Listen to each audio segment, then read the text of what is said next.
अस्सलामुअलैकुम welcome to the new video of Jiwani digital. अच्छा, आज की जो हमारी न्यू वीडियो है ये बेसिकली एआई प्रॉम्प्टिंग इन 2026 का पार्ट 4 है। जैसे हमने पहले एक क्रैश कोर्स शुरू किया था जिसका नाम है एआई प्रॉम्प्टिंग इन 2026। अच्छा, कौन सी बुक से हमने शुरू किया था? द एआई एजेंट फैक्ट्री की बुक से। तो आज हम पार्ट 4 कवर करेंगे। तो स्टार्ट करने से पहले अगर आपने हमारे चैनल को सब्सक्राइब नहीं किया तो आप कर सकते हैं, ताकि जब भी न्यू वीडियो आए तो आपके नोटिफिकेशन बेल आइकन पर नोटिफाई हो जाए। तो चलिए स्टार्ट करते हैं।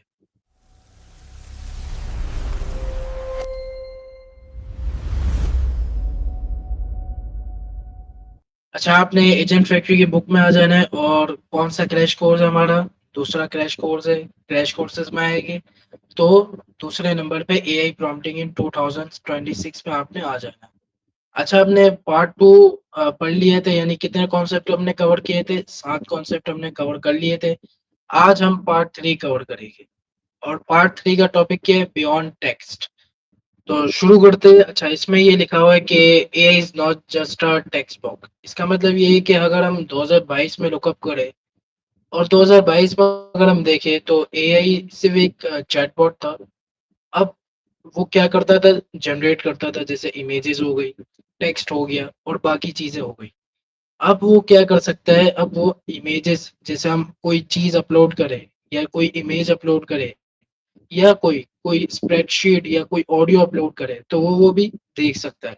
यानी अब ये मल्टी मॉडल कहलाएगा। मिसाल के तौर पर अगर मैंने कोई इमेजेस अपलोड की और मैं इसको कहता हूँ कि आप इमेजेस पूरी ये ना देखो, अब ये जो इमेजेस और ऑडियोज देख रहा है अब वो क्या कहलाएगा? इसका नाम होगा मल्टी मॉडल।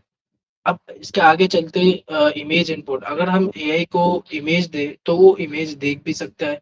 मिसाल के तौर पर अगर मैं कोई सीनरी दे रहा हूँ तो वो पूरा देखेगा क्या इसमें मौजूद है, क्या शेप्स मौजूद है। बात समझ रहे? तो अगर हम लुकअप करें कि यार ये कहाँ का वीक है, हमें जवाब तो दे रहा है। तो अगर हम ये देखें कि यार ये कहाँ का वीक हो सकता है, तो ये जिम मशीन्स देखने में वीक है। और काउंटिंग यानी छोटी छोटी चीजें गिनने में वीक है। और कुछ स्मॉल प्रिंट, जैसे कोई इमेज में कोई कॉर्नर्स हो गए तो वो भी वो रीड करने में वीक है, यानी वो देखने में वीक है। आगे हम चलते हैं। अब हमें ये बताया गया है कि भाई आप जो इमेज बना रहे हैं तो आप इमेज बनाने के लिए एक टेक्स्ट बेस्ड एआई से प्रॉम्प्ट लिखवाओ इमेज का। तो यहाँ एक प्रॉम्प्ट हमें दिया हुआ है, तो हम क्या करेंगे, एक प्रैक्टिकल भी कर लेते हैं। मैंने क्लाउड खोला हुआ है और क्लाउड में मैंने क्या किया, और मैंने कुछ आगे की एडवांस चीजें लिख दी है, जैसे मार्कडाउन हो गया। मार्कडाउन अब क्या होता है वो हम आगे बात करेंगे। तो अगर हम पेस्ट करें, क्योंकि मुझे मार्कडाउन में चाहिए। और एक और चीज बता दूं कि जो चैटबॉट्स होते हैं और कोई भी एजेंट्स हो गए, वो सब कुछ चीजें मार्कडाउन में समझते हैं। बात समझ रहे? अब मार्कडाउन के बारे में हम आगे बात करेंगे। तो ये जनरेट करने लग जाएगा एक प्रॉम्प्ट मेरे लिए। मैंने क्या लिखा, एक जनरेट कर दो मेरे लिए प्रॉम्प्ट मार्कडाउन फॉर्मेट में। और जो मेंशन, यानी जो नीचे मेंशन है, इसने क्या किया, एक मार्कडाउन प्रॉम्प्ट मुझे लिख दिया। अच्छा, ये इसने पूरा मार्कडाउन स्ट्रक्चर प्रॉम्प्ट नहीं लिखा, इसने बस मुझे हेडिंग्स लिख के दे दी। ये अभी भी स्ट्रक्चर प्रॉम्प्ट नहीं है। आगे हम सीखेंगे मार्कडाउन क्या होता है।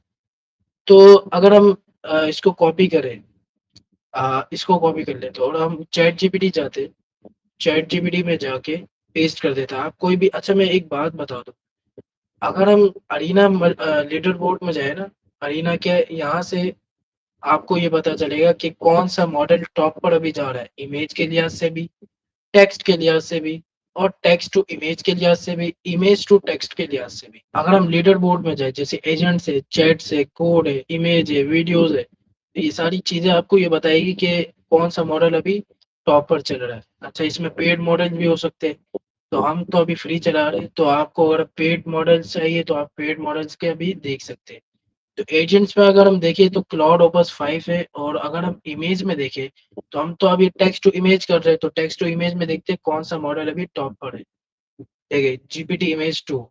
और अगर हम जेमिनाई देखें, जेमिनाई तो अभी कौन से 6 पर है जेमिनाई, यानी पहले नंबर पे जीपीटी इमेज 2 है, ओपन नहीं आएगा। तो इसका मतलब हम सही जगह इमेज बनवा रहे हैं। तो अगर हम पेस्ट करें तो देखते, अच्छा ये इमेज बनाना शुरू कर दिया, तब तक हम आगे पढ़ लेते हैं। आगे अगर हम चले तो इधर हमें बताया गया है कि आप कुछ वोकेबलरी यूज करो इमेज के साथ। मिसाल के तौर पर आप कुछ वर्ड्स यूज करो, जैसे सिनेमैटिक हो गया, वाटर कलर्स हो गए, इमेज रिक्वायरमेंट्स के हिसाब से। बात समझ रहे? अगर कोई इमेज की रिक्वायरमेंट नहीं है तो हम सिनेमैटिक वगैरह यूज करेंगे या फिर और कोई टर्म यूज कर देंगे। यहाँ ये लिखा हुआ है कि image models in caption images and learn these style by name. यानी मिसाल के तौर पर अगर मैं कोई इमेज मॉडल के पास जाता हूँ तो ये जो वर्ड्स है ना, सिनेमैटिक, वाटर कलर, तो ये स्टाइल्स के वर्ड्स नाम से वो मॉडल ज्यादा जानते हैं, तो इससे वो अच्छी इमेज हमारे लिए जनरेट कर सकेगा। बात समझ रहे? अच्छा, इसमें कुछ फेलियर मोड्स के बारे में बताया गया है कि हमारी कोई इमेजेस क्यों फेल हो जाती है। यहाँ पर एक हैप्पी बर्थडे वगैरह लिखा हुआ है कि happy birthday instead of happy birthday क्यों लिखता है, यानी इमेज में अगर हैप्पी बर्थडे है यानी एच उसने मिसिंग कर दिया, वो क्यों किया। अब यहाँ पर हमें बताया गया कि ये पहले करता था मिस्टेक्स, अब क्या चेंज आ गई है, अब ये टेक्स्ट को अच्छी तरह से रीड कर पाता है और 3 वेरिएंट्स में वो जनरेट करता है। तो आगे ये आप सब कुछ पढ़ लीजिएगा तो आपको बेहतर समझ आ जाएगा। अब यहाँ पर हमें ये बताया गया है कि पावर यूजर रेसिपी और नॉन सॉफ्टवेयर एग्जाम्पल हमें दी गई है। तो पावर यूजर क्या करता है, पावर यूजर कोई इसको डिजाइन बनानी है, तो मिसाल के तौर पर कोई डॉक्यूमेंट बनाना है या कोई स्लाइड बनानी है या कोई चैप्टर लिख, तो यहाँ पर वो क्या करेगा, वो 4 स्टेप्स फॉलो करेगा। मिसाल के तौर पर अगर उसको कोई डायग्राम बनवानी है तो क्लॉड के पास जाएगा और क्लॉड को कहेगा भाई मुझे ये जो डायग्राम बनानी है अब एसपीजी में कन्वर्ट करो। जब वो, अच्छा क्लॉड के बारे में एक ये बता दूं, एडवांटेज ये क्लॉड अच्छी रीजनिंग करता है, यानी मेजर मॉडल्स के मुकाबले में वो रीजनिंग के हिसाब से बहुत स्ट्रांग है। तभी यहाँ पर क्लॉड के बारे में बताया गया। तो यहाँ पर लिखा हुआ है ना, Claude is a strong choice for this step because it reasoning ability is among the strongest of the major models. अब हमें एसवीजी डायग्राम तो मिल गई है, यानी एसवीजी फॉर्मेट में तो मिल गई, तो हमें क्या करना है, एसवीजी को कन्वर्ट करना है पीएनजी में। अब हम क्लॉड से ही कहेंगे भाई आप एसवीजी को पीएनजी में कन्वर्ट कर दो, तो वो डायरेक्टली कन्वर्ट भी कर देगा। तो इसके बाद पीएनजी हमें मिल जाएगी, पीएनजी के बाद हमें क्या करना है, चैट जीपीटी या जेमिनाई के पास जाना है। जेमिनाई के पास या चैट जीपीटी के पास जाके हमें उसको कहना है आप इस पीएनजी को दोबारा रीड्रॉ करो। तो क्यों, क्योंकि चैट जीपीटी और जेमिनाई इमेज जनरेशन में बहुत फास्ट मॉडल और बहुत स्ट्रॉन्ग मॉडल है एज एक्सपेक्ट टू क्लॉड, क्योंकि क्लॉड जनरेट नहीं कर सकता इमेज। हाँ, एक क्लॉड डिजाइन का नाम से एक टूल है, तो वो क्लाउड डिजाइन पेड है, अभी पेड चल रहा है, तो फ्री नहीं है, क्योंकि फ्री वालों के लिए फिर क्या चाहिए, फ्री वालों के लिए भी बताना पड़ेगा चैट जीपीटी और जेमिनाई। तो हम जेमिनाई और चैट जीपीटी के पास इमेज बनवा सकते, तो हमने क्या किया, पीएनजी पेस्ट की और चैट जीपीटी को बोला अब रीड्रॉ करो। तो यही इटरेट चलता रहेगा। अगर आपको चैट जीपीटी से रिजल्ट सही नहीं मिल रहा तो आप जेमिनाई के पास जाएंगे, जेमिनाई से सही नहीं मिल रहा आप दूसरे इमेज जनरेटर मॉडल के पास जाएंगे। तो आगे चलते, अब ऑडियो के बारे में हमें बताया गया, ऑडियो के बारे में भी सेम चीज है, the same shift that happened with images is now happening with audio. यानी ऑडियो के साथ भी सेम चीज है, अब वो ऑडियो भी रीड, मतलब कि ऑडियो भी पढ़ सकता है। अगर हम इसको बोले यार ऑडियो अगर हम कोई अपलोड करें, तो वो अगर हम उसको कहे कि आप समराइज कर दो, वो समराइज अगर सही करता है तो हमें क्या करना है, हमारे इसमें भी 10-80-10 रूल अप्लाई होते हैं। जैसे हमने 10% इसको बता दिया आपको करना क्या है, 80% उसने एग्जीक्यूट किया, 10% आपका चेकिंग के लिए बनता है। बात समझ रहे? तो हमें चेक भी करना पड़ेगा। आगे चलते और आगे देख, अच्छा चैट जीपीटी के पास जाते हैं, हम देखते हैं कैसे इमेज इसने जनरेट की है। तो अच्छी जनरेट की है माशाल्लाह। तो आप इससे इससे बेहतर जनरेट करवा सकते हैं। कैसे, इटरेट लूप, जैसे हमने पढ़ा ना, ब्रेन स्टॉप इटरेट लूप। तो प्रॉम्प्ट पावर यूजर क्या करता है, जब जैसे चैट जीपीटी ने मुझे प्रॉम्प्ट लिख के दिया, तो मैं उसका प्रॉम्प्ट या आंसर वगैरह एक ही बार में नहीं ले लूंगा। पावर यूजर का ये सीन होता है, क्योंकि पावर यूजर क्या करेगा, उस आंसर को उठाएगा दूसरे मॉडल के पास जाएगा, क्योंकि स्विचिंग फ्री है, हमें बुक यही सिखाती है। तो वो ऐसे इटरेट लूप चलाता रहेगा। आगे हम चलते हैं, नाइन्थ कॉन्सेप्ट में हमें बताया गया कि अब हम मॉडल से स्मॉल एप्स भी बना सकते हैं एक प्रॉम्प्ट में। बात समझ रहे? एक प्रॉम्प्ट में हम एप्स भी बना सकते हैं। मिसाल के तौर पर अगर मैं क्लॉड के पास जाऊँ, एक प्रॉम्प्ट लिखूं, अच्छा प्रॉम्प्ट का तरीका क्या है, यहाँ पर हमें रेसिपी बताई गई है, 3 स्लॉट्स में हमें प्रॉम्प्ट लिखना है यानी एप्स बनाने के लिए, पहले क्या करना है, गोल बताना है। What should this thing do, यानी ये चीज क्या करेगी।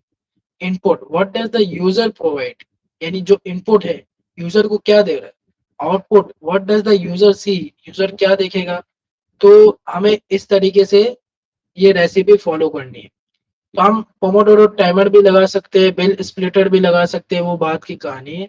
तो हमें क्या करना है पहले, अच्छा हम ट्राई भी कर लेते हैं, यहाँ पर प्रैक्टिकल एग्जाम्पल भी कर लेते हैं। तो न्यू चैट हमें खोलेंगे, न्यू चैट में जाके यहाँ पेस्ट करेंगे। और एक और चीज मैं बताता चलूँ, ये तब तक ये बना रहा है, तो एक और चीज मैं बताता चलूँ कि आर्टिफैक्ट, यहाँ एक चीज लिखी होगी, आप जब पढ़ेंगे ना इसको, आर्टिफैक्ट के बारे में लिखा हुआ है, क्लॉड्स आर्टिफैक्ट। क्लॉड आर्टिफैक्ट का मतलब ये होता है, जैसे मैंने अभी इसको मैंने कहा कि ऐप बनाओ, तो चैट में ही वो ऐप बनाना शुरू कर देगा। इस चीज को क्या कहेंगे, आर्टिफैक्ट, यानी उस चैट में ही वो काम करना शुरू कर रहा है। अब ये तो क्लाउड के लिए आर्टिफैक्ट टर्म है, चैट जीपीटी और जेमिनाई के लिए क्या होगी, कैनवस। बात समझ रहे, चैट जीपीटी के लिए कैनवस होगी, मगर चैट जीपीटी सिर्फ राइटिंग कर सकता है और कोड कोड एडिट कर सकते हैं, यानी कोड लिख सकता है। जेमिनाई की अगर हम बात करें तो वो गूगल इकोसिस्टम आउटपुट्स बता सकते हैं। बात समझ रहे, तो देखते हैं हमारी गेम बनी है या नहीं बनी। ये बन रही है, तब तक हम आगे पढ़ लेते हैं। और व्हाट इज स्टिल हार्ड, अच्छा अब इसमें मल्टीप्लियर हम नहीं डाल सकते क्योंकि एक प्रॉम्प्ट है ना, एक पावर यूजर प्रॉम्प्ट लिखना पड़ेगा तभी वो मल्टीप्लियर, यानी हम एजेंट से भी जनरेट करा सकते हैं, ऐसी बात नहीं है।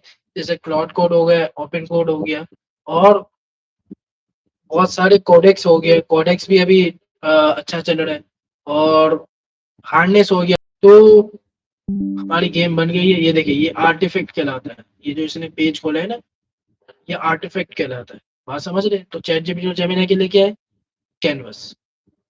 तो अगर हम देखें, कुछ टाइप करें, रेट करें, इसमें लिखा हुआ है रेट आर, तो यहाँ से इसने टाइपिंग गेम बना दी है।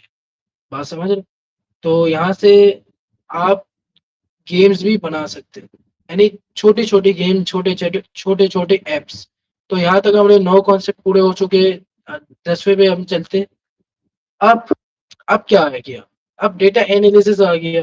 डेटा एनालिसिस का अगर हम स्लाइड के पास जाए, स्लाइड में अगर हम पढ़े, तो ये टीचिंग एड है, पढ़ाने के लिए अच्छी तरह से आपको समझ आ जाएगा। वर्किंग विद योर डेटा, अब क्लॉड या और कोई मॉडल्स आपके डेटा के साथ काम कर सकता है।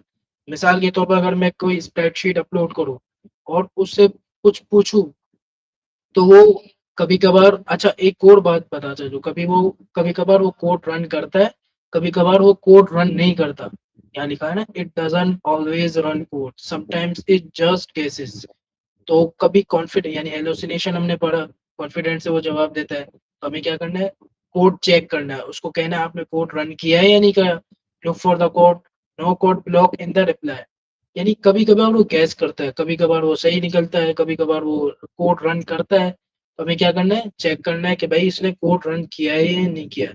तो अब इसमें 10वें कॉन्सेप्ट में हमें बताया गया है कि अब वो हमारा डेटा भी एनालिसिस कर सकता है। तो यहाँ तक के लिए आप खुद भी पढ़ लीजिएगा, इंशाल्लाह आपको और अच्छी तरीके से समझ आ जाएगा। तो यहाँ तक के लिए बस इतना ही, मिलते हैं अगली वीडियो में, तब तक के लिए अल्लाह हाफिज।